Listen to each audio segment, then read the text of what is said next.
we'll talk about Truth Without Apology by Acharya Prashant.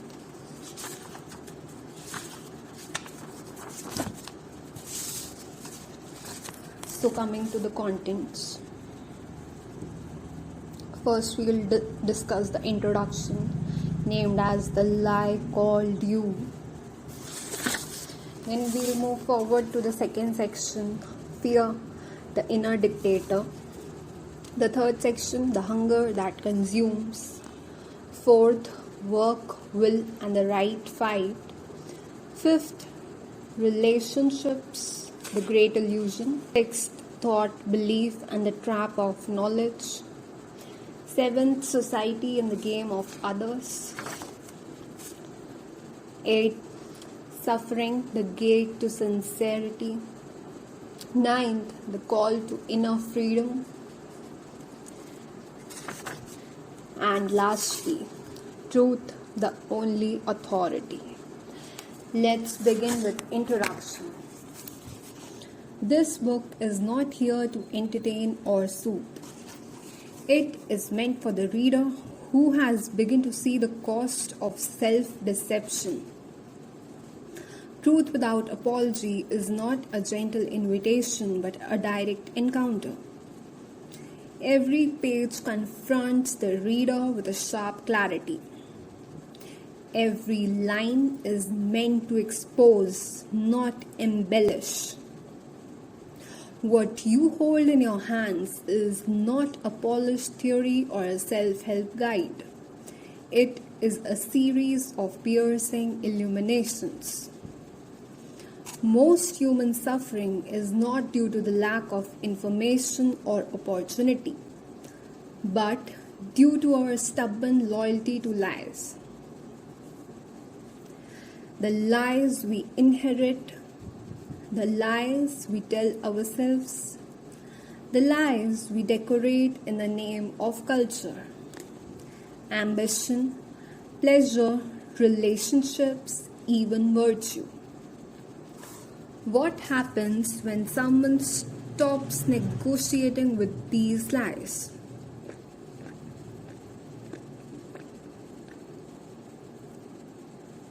What remains when all that is false is no longer allowed to hide behind social justification or emotional excuse? This book is for those ready to confront these questions and more. It does not offer a method. It does not ask for your belief. It simply lays bare the workings of the mind and the mechanism of self-deception with a kind of precision we are often too scared to seek. The clarity it points to is not the product of imagination or tradition. It arises when one is willing to observe honestly without filters, without defense, without escape. The topics are wide-ranging: fear, ambition, love, loneliness, desire, self-worth, but the movement is singular. A movement toward clear seeing, not thinking, not hoping, not reacting, just seeing. And once we really see, change no longer feels like an effort. It becomes inevitable. Some readers may find these insights unsettling. That is because the inner house we live in is constructed out of avoidance. Avoidance of pain, avoidance of uncertainty, avoidance of inquiry. What this book offers is not comfort, but the courage to face discomfort for the sake of something real.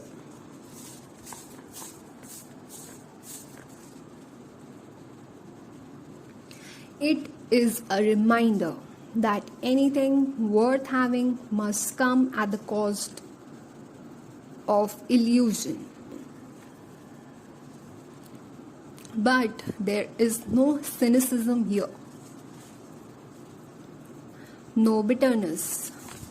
The tone is neither harsh nor indulgent. There is love here, though not the kind the world is used to. This is a love that does not pamper or flatter, and has no interest in making you feel temporarily better. It is the kind of love that burns down what is false so that the truth may breathe. It may look like severity from the outside, but those who stay long enough will sense its tenderness. There are no techniques to master, no path to chart out.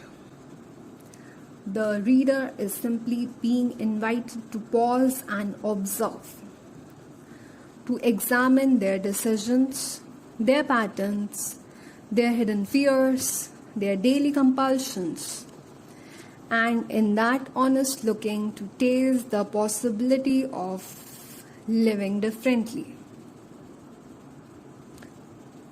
Peace does not come from hoping, wishing, or waiting. It comes from seeing things as they are and dropping what does not serve that seeing. This book is a mirror. Whether the reader chooses to look or turn away is entirely their freedom. But one should know what is avoided today quietly becomes one's master tomorrow. And if one dares to look honestly even once, they may find that freedom was never as far as it seemed.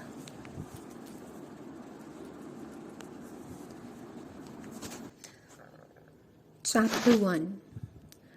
You exist in their eyes.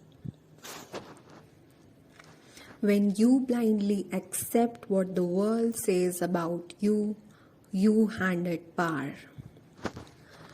You make the world your judge and your master. The way our species has evolved, the way we are born, lack direct vision of ourselves. We cannot see ourselves inwardly, so we rely on others. We look at ourselves through their eyes, and the moment we do that, we become enslaved. Our very sense of existence now depends on them. Terrible, yes, but true. Where there is dependence, there must be fear. Is it still a mystery why we are afraid of others? It is not a personal shortcoming. It is the universal consequence of psychological dependence. If you want to live without fear, you must investigate your dependencies. Ask, where have I outsourced my sense of worth?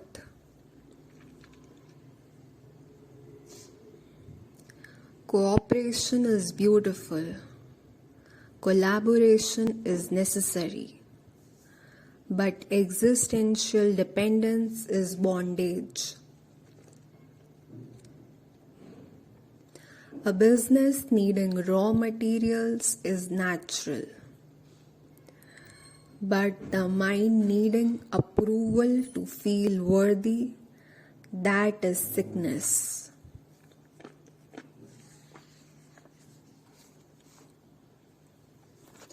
The body can be part of society. You can live among people, work with them, speak with them. But can you do all that while being inwardly free? Why not? Why must relatedness come at the cost of your sovereignty? Why must love come bundled with fear? It is possible to be among others yet not belong to them.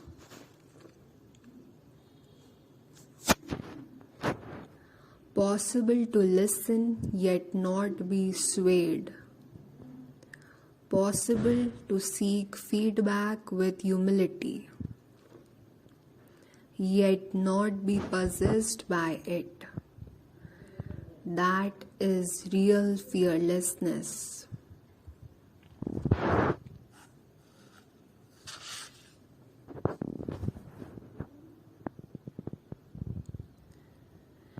Reducing dependencies, finding your authentic self, that is the key to living fearlessly.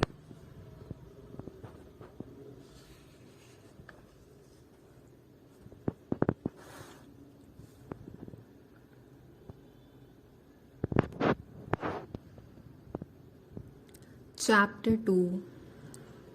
Why do people show off? You go to shop to buy clothes. What do you look for? Good to touch, good to wear, must look expensive, must not look cheap. That's how you pick a shirt. And when you choose a husband or a wife, it is the same checklist. Good to look at, feels comfortable around me, and does not look cheap when we walk together. It is the same mind at work. Observe yourself in a garment shop. There you will see the story of your life. If you are an exhibitionist choosing clothes a little lower neckline, a bit higher on the thigh, you will be the same with partners. See my new puppy, I mean my new boyfriend. Or hey, don't you fancy my trophy wife? People display their cars, they display their houses, they display their lovers, they display their babies. It is all one continuous marketplace of validation.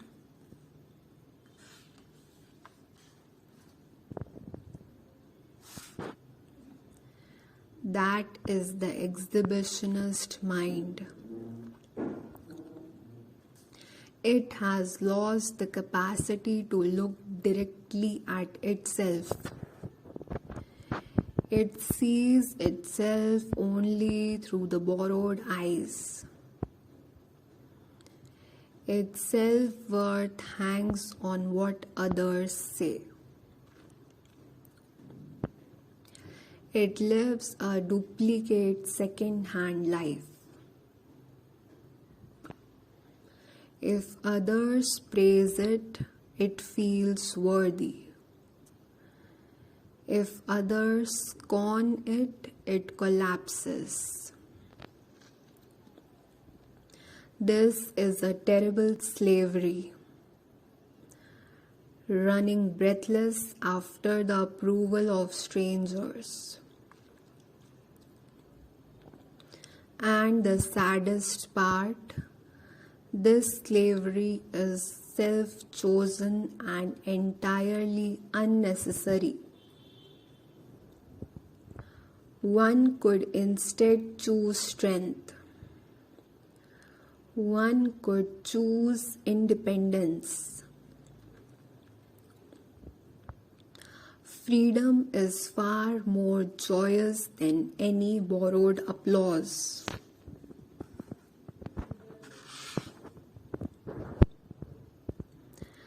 The exhibitionist mind seeks validation through others' approval, turning life into a constant display of possessions and relationships. The need to show off betrays a deeper insecurity. A life lived for external applause, never for inner strength or freedom.